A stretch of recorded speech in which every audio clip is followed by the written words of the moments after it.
안녕하세요. 반갑습니다.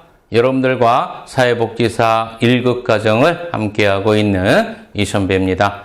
오늘은 1-2-2강 인식론에 대해서 수업을 나가도록 하겠습니다. 사회복지조사론 두 번째 시간이죠. 네, 조사론인데 이제 딱 보니까 철학 부분이 나오고 그래. 철학하면은 여러분들이 이제 괜히 어려워하고 그러는데 어려운 거 하나도 없습니다. 간단한 이론들이고 또 여러분들 이 선배가 설명해 주는 것만 머릿속에 정리해 두고 넘어가면은 되는 부분이니까 너무 어려워하지 말고 이제 수업을 나가면 되겠습니다. 자, 이제 저번 시간에 배웠던 거 이제 복습 다 하셨죠? 그죠? 이제 버릇이 돼야 돼. 습관이 되고. 알았죠? 예. 우선 이제 제일 먼저 기억해 둘 것이 이제 지식 습득의 오류에 대해서 이제 정리를 했었는데, 이 선배가 이제 문제를 한번 낼 거예요. 무의식 상태에서, 일상적으로 그냥 무의식 상태에서 관찰하는 걸 뭐라고 해서? 부정확한 관찰. 그죠? 예. 그리고, 부분을 전체로 생각하는 걸 뭐라고? 과도한 일반화. 그죠? 자, 그리고, 자기가 보고 싶은 거, 하고 싶은 것만 관찰하고 이러는 거. 자신의 어떤 선입관에 근거해서 관찰하고 싶은 것만 관찰하는 거. 그거를 선별적 관찰이라고 했죠. 그죠? 기억나죠? 자, 그리고 가짜뉴스, 임의적, 허위적 정보로 지식 습득하는 거, 꾸며낸 지식. 그지? 자, 그리고, 자아가 스크래치 입었어. 자아가 손상 입었어요. 그래서 이제 자신이 자아를 보호하기 위해서 객관적 사실을 왜곡해버리는 것. 이걸 뭐라고 했어? 자의 개입이라고 했죠. 이외에도 뭐 사후 소급 가설, 또 비논리적 추론, 탐구의 성급한 종료, 신비화 이런 것들이 있었었죠. 그죠? 예, 그래서 이 제목을 딱 보고 그 내용을 딱딱딱 떠올릴 정도로 여러분들이 이제 계속해서 반복하라고 했었죠. 그죠? 처음부터 무식하게 암기하면 안 돼. 일찍 지쳐. 자, 그리고 과학적 지식의 특징에 대해서 이제 살펴봤었습니다. 과학적 지식의 특징. 첫 번째, 모든 지식은 잠정적이고 한시적이고 일시적이다. 무슨 가능성? 수정 가능성이 있다. 그렇죠? 자, 그리고, 현실 세계에서 검증될 수 있어야 한다. 뭐라고 해서 그거를 경험적 검증 가능성이라고 얘기했었고요. 그렇죠? 자, 그리고 이제 간주관성에 대해서 얘기했었는데, 간주관성이라는 건 어떤 거라고 했어? 과학자 공동체 전체의 어떤 이론이 아니라고 했어요. 동의가 아니라고 했어. 그래서, 해당 분야, 이해 관계에 있는 과학자들이 동의. 그렇죠? 그들이 어떤 주관적인 동의, 그분들이 생각하는 어떤 주관성의 어떤 객관적인 부분, 이거를 간주관성이라고 이야기했었습니다. 자, 그리고 이제 확률적 결절성에 대해서 얘기했었죠. 그렇죠? 그래서 이론이 완벽하지 못할 경우에 확률적으로 인과관계를 설명할 수 있다라고 얘기했었습니다. 20%, 30%, 70%, 80% 이렇듯이. 자, 그리고 어떤 이론은 뭐가 가능하다고 해서 지금 이론이 틀릴 수 있다라고 했었죠. 그죠? 예, 허위 가능성이 있다. 그래서 그런 어떤 가능성을 열어놓아야 된다. 그렇죠? 틀릴 수 있다는 가능성을 열어놓아야 된다. 이거를 허위화 가능성이라고 이야기했었습니다. 그리고 이제 논리성이라는 것도 있었었고요. 자, 그리고 이제 과학적 조사 방법으로 이제 두 가지가 있었었죠. 많이 이제 이용되는 것 중에 하나죠. 연역법과 귀납법. 연역법이 출발은 어디서부터? 이론으로부터. 귀납법의 출발은 뭐로부터? 관찰로부터. 머릿속에 꼭 기억해 두라고 했었어요. 그죠? 자, 연역법의 전개 과정 보면 어디서부터? 이론에서부터라고 했어. 이론, 가설, 조작과 관찰, 검증. 그죠? 자, 반면에 귀납법은 어떻게 전개 과정 된다고 했어? 주제 선정한 다음에 관찰 들어간다고 했죠. 그 다음에 경험적 일반화, 이론 들어간다고 했어요. 그죠? 자, 그리고 연역법 같은 경우는 양적 조사에 많이 이용되고요. 귀납법 같은 경우는 질적 조사에 많이 이용된다라고 이야기했었습니다. 자, 그리고 연역법과 귀납법의 관계는 상호 배타적이라고 했지? 아니죠. 상호 순환적이라고 이야기했었습니다. 핵심적인 내용은 여러분들 꼭 정리해두고 넘어가야 됩니다. 자, 그리고 이제 본격적으로 제2절 인식론과 과학 철학에 대해서 수업을 들어가도록 하겠습니다. 여러분들이 이제 다른 이제 그 시중의 책들 보면 이렇게 이 선배처럼 둘로 구분을 안 하고 과학 철학이라는 제목 아래 이제 이론들이 쭉 정리돼 있을 거예요. 그런 책들도 많은데 굳이 구분을 안 해도 돼. 인식론과 과학 철학을 구분 안 하고 같이 여러분들 그 밑에 이론을 그냥 정리해 두면 됩니다. 그 밑에 나오는 이론이 정리하는 거지 구분해서 나오는 문제는 없어요. 알았죠? 그래서 그 밑에 나오는 이론들을 여러분들 쭉 정리하고 개념을 정리하는 것으로 이제 여러분들 이 부분 시험 대비를 하면 됩니다. 자, 그럼 이제 인식론에 대해서 간단하게만 알고 넘어가죠. 지식의 본질과 이를 규명하는 방법이다 이렇게 나왔죠. 한마디로 말해서 뭐를 다루는 학문이야? 지식의 본질을 다루는 학문이죠. 그렇죠? 그래서 지식이란 무엇인가, 또 아니면은 지식은 어떻게 얻을 수 있는가, 이런 것들을 연구하는 그러한 학문이라고 이야기했었습니다. 자, 그리고 이제 실증주의입니다. 경험주의라고도 이야기하고요. 실증주의 다음에 나오는 건 이제 여기는 없지만 다음에 이제 해석주의가 나오죠.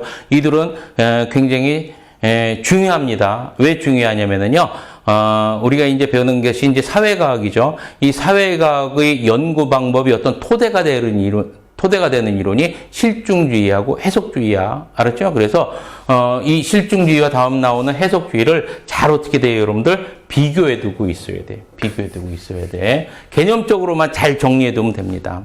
알겠죠? 자, 그러면 이제 한번 보도록 하죠. 실증주의는 사회 현상은 자연 현상과 같은 객관적 진리가 존재한다. 이렇게 나오네요. 사회 현상은요, 자연 현상과 같은 객관적 진리가 존재한다라고 합니다.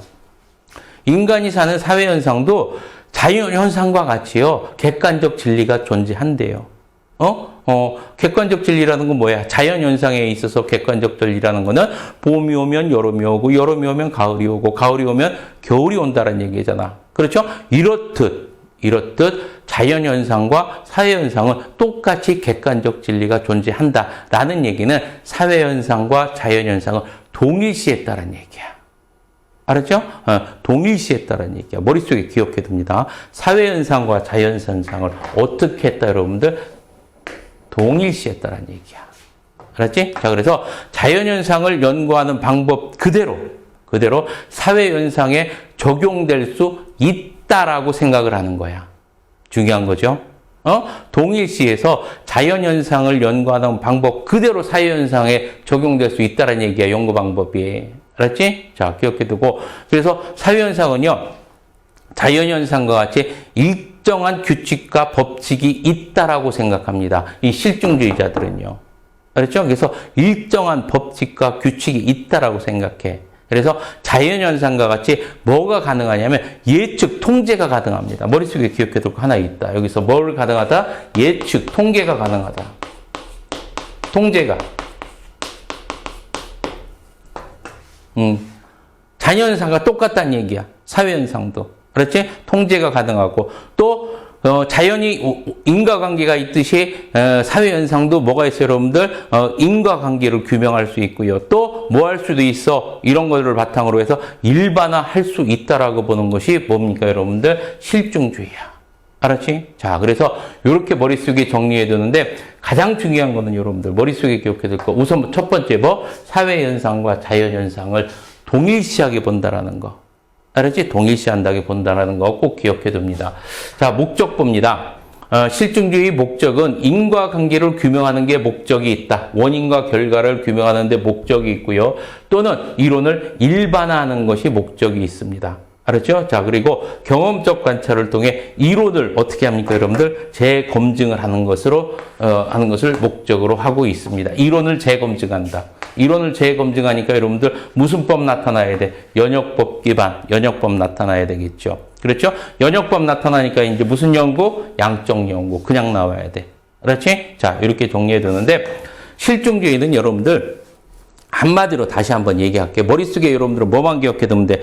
자연현상과 우리가 사는 인간의 사회현상, 이거를 동일시하게 보는 거야. 그래서 사회현상도 뭐 자연의 법칙대로, 자연을 연구하는 방법대로 그대로 뭐 할 수 있다? 연구할 수 있다라고 보는 거야. 알았지? 그러니까 자연현상에 객관적 진리가 있듯이 사회현상에도 뭐가 있다? 객관적 진리가 있다라고 보는 거예요. 알았죠? 자연현상과 사회현상을 동일시하게 보는 것. 이거를 뭐라고 한다? 실증주의다. 자연현상과 같이 실제 증명이 가능하다. 알겠죠? 자, 이렇게 여러분들 실증주의에 대해서 정리를 해두고, 자, 이제 해석주의 들어갑니다. 해석주의는 가면 어떻게 봤는지 한번 보도록 합니다. 해석주의는 반실증주의. 아이고, 실증주의에 벌써 반대했네. 그래서 인간 행동은, 즉 사회 현상은 객관적으로 관찰이 가능하다. 이 말은 객관적 진리가 있다는 얘기야, 없다는 얘기야? 객관적 진리가 없다는 얘기지.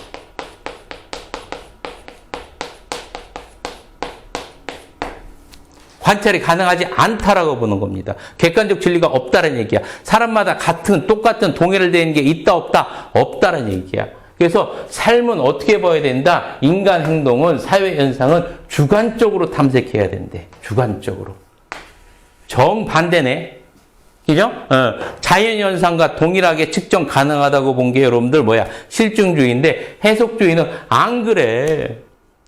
객관적으로 이렇게 진리가 없고 똑같이 이루어지는 게 아니야. 사회현상은 자연현상과 같지 않아. 알았지? 그래서 해석주의는 자연현상과 사회현상을 동일시하지 않았습니다. 알았죠? 자, 그것만 머릿속에 여러분들 꼭 기억해두고 나머지는 그냥 이해하면 문제 나와. 알았지? 자, 동일시하지 않아. 그래서 인간이 삶을 연구할 때는요, 주관적으로 보아야 돼. 그 사람 자세하게, 알았지? 자세하게, 주관적으로 하나씩 살펴봐야 된다는 얘기야. 알았지? 자, 그러면 이제 목적 봅니다. 이 해석주의를 사용하는 목적은 언어를 분석 대상으로 사용한다. 그러니까 인간 활동을 연구하는 데 있어서 가장 중요한 거, 행동도 중요해요. 행동도 중요하지만 그 사람이 말하는 언어가 중요하다는 얘기입니다. 언어가 중요하다는 얘기고, 언어가 중요한 분석 대상이다라는 이야기고요. 두 번째, 개인의 일상 경험을 해석하고 이해한다. 그거를 해석해. 아이고, 해석하다 보니까 여러분들 뭐가 들어갈 수 있겠네? 주관성이 들어갈 수 있겠네. 그렇지? 단점이 될 수가 있겠지만 주관적이 될 수도 있어요. 자, 그리고 세 번째, 사회적 행동을 행위자 입장에서 이해한다. 중요한 얘기입니다. 행위자가 누구예요, 여러분들? 인간, 우리가 조사자가 있고요. 행위자, 이게 그 조사 대상자지. 행위자라는 거는 그 사람들이 입장에서 생각해야 된다는 얘기야. 조사자 입장이 아니라 그 행위자 입장에서 생각해야 된다는 얘기입니다. 알겠죠? 자, 그리고 이런 것들은 개개인 세세로 보는 거니까 여러분들 관찰 방법이, 어떤 방법을 기반으로 해야겠어? 당연히 귀납법을 기반으로 해야 되겠고요. 그 다음에 무슨 연구야? 이런 것들을 세세히 보는 거를 질적 연구라고 했잖아. 그치? 그래서 여러분들, 앞에서 배웠던 실증주의와 해석주의는 여러분들 딱 보니까 어떻게 완전히 다르잖아. 다른 거 꼭 기억을 해두고 넘어갑니다. 사회현상과 그 다음에 자연현상을 동일하게 보는 것은 뭐다? 실증주의고, 사회현상과 자연현상은 다르다. 다르고, 개개인 어떤 주관적인 삶을 하나하나 다 살펴봐야 된다라는 게 해석주의입니다. 알았지? 자, 이렇게 정리해두고요. 자, 그래서, 실증주의, 해석주의 정리됐습니다. 자, 이제 비판적 사회과학을 살펴보도록 하겠습니다. 비판적 사회과학은 일반적으로 해당되는 게, 패러다임 이렇게 나오는데, 여기에 해당되는 게 이제 갈등 패러다임이라든지, 인파워먼트 패러다임이라든지, 옹호 패러다임이라든지, 이런 것들이 있어요. 이런 것들이 있고요. 우선은 이제 실증주의와 해석주의를 모두 비판했대요. 이렇게, 그 사회현상을 해석하는 건 아니야. 그래서 이들은 어떻게 사회현상에 대해서 이제 이해를 했냐면, 인간은 억압된 어떤 사회관계의 어떤 질서 속에서 살고 있다라고 생각해요. 그래서 인간은 원래 이제 창의적이고, 이제 변화지향적이고, 이런데, 이 억압받은 사회 때문에 잠재력들이, 창의적인 그런 잠재력들이 묻혀 있다라고 생각해요. 그래서 이것을 어떻게 깨워야 하는 것을 주된 목적으로 한다는 이야기야. 알았지? 그래서 어떤 문제점을, 그 출발을 어떤 사회의 구조적이고 어떤 본질적인 문제에서부터 출발하는 것이 비판적 사회과학입니다. 알겠죠? 자, 그래서 어떤 억압받은 집단에 대한 역량 강화를 주된 목적으로 하는 게 비판적 사회과학이다라고 머릿속에 기억해두고요. 방법, 어떤 사회현상을 연구하는 방법으로 질적 연구를 이야기합니다. 자, 이렇게 이제 비판적 사회과학까지 정리됐고요. 자, 이제 2장 보도록 하죠.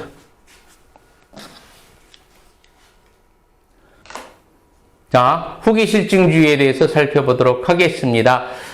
실증주의, 후기 실증주의니까 실증주의를 바탕으로 했겠네요. 자, 그러면 한번 보죠.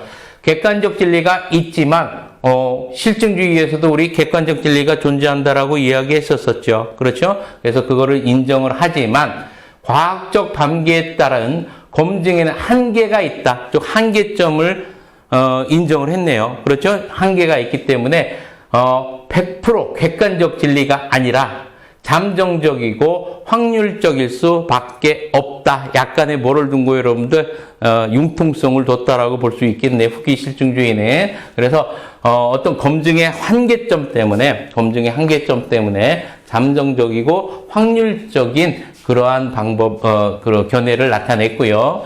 그 다음에 인간의 비합리적인 행위도 합리적으로 이해하고 설명할 수 있다. 비합리적 행위도 설명할 수 있다라고 이들은 설명하고 있고요. 자, 그리고 후기 실증주의의 목적을 보니까 인간에 대한 깊이 있는 이해가 목적이고요.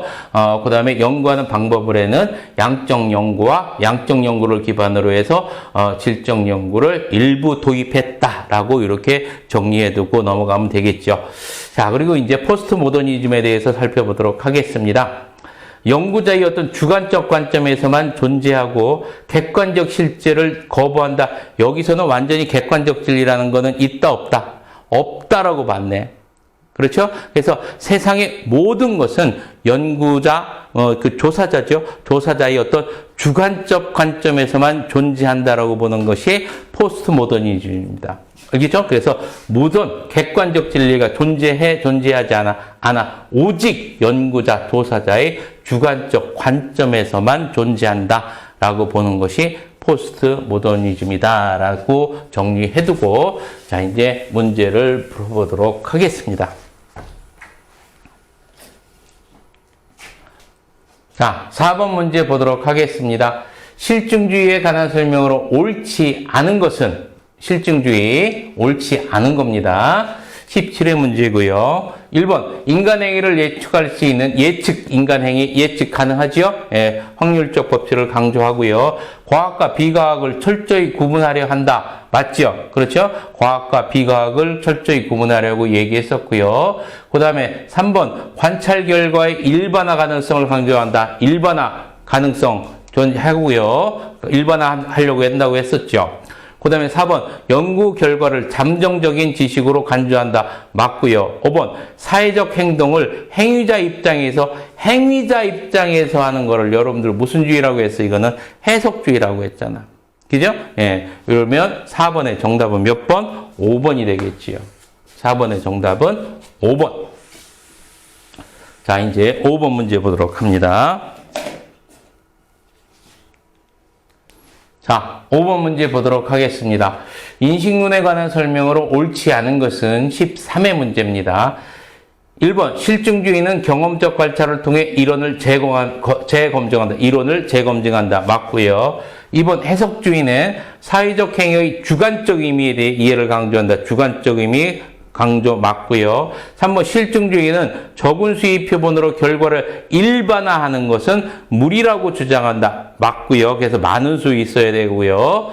그 다음에 4번, 해석주의는 주로 언어를 분석 대상으로 한다. 언어를 분석 대상 맞지요. 5번, 실증주의는 연구자의 가치나 태도를 활용을 강조한다. 연구자의 가치나 행동을 여러분들 생각해 보세요. 해석주의일까? 실증주의일까? 해석주의 같은 경우는 세세하게 보는 거지. 그렇죠? 관찰하고서 보는 거잖아. 관찰하면서 연구자가 일일이 개인의 행위라든지 그다음에 언어라든지 이런 것들을 관찰해서 주관적으로 보는 거죠. 그렇기 때문에 조사자의 역할이 중요해, 안 중요해? 해석주의는 중요하잖아. 그렇죠? 자, 그러면 연구자의 가치나 태도가 활용을 강조한다는 것은 실증주의가 아니라 이거는 뭐가 되겠어요, 여러분들? 해석주의가 되겠지. 알았지? 자, 그래서 5번의 정답은 몇 번이 되겠어요? 5번이 되겠죠. 자, 그래서 이렇게 기억을 해두고.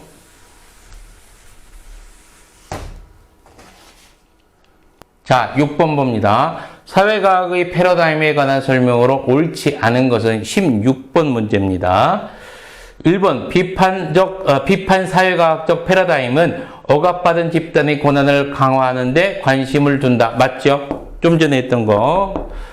포스트 모더니즘 패러다임은 객관적 실체라는 개념을 신뢰한다. 객관적 실체를 인정한다, 안 한다. 포스트 모더니즘은 인정 안 한다. 그렇죠? 관한 설명을 옳지 않은 것은 정답이 2번이 되겠죠.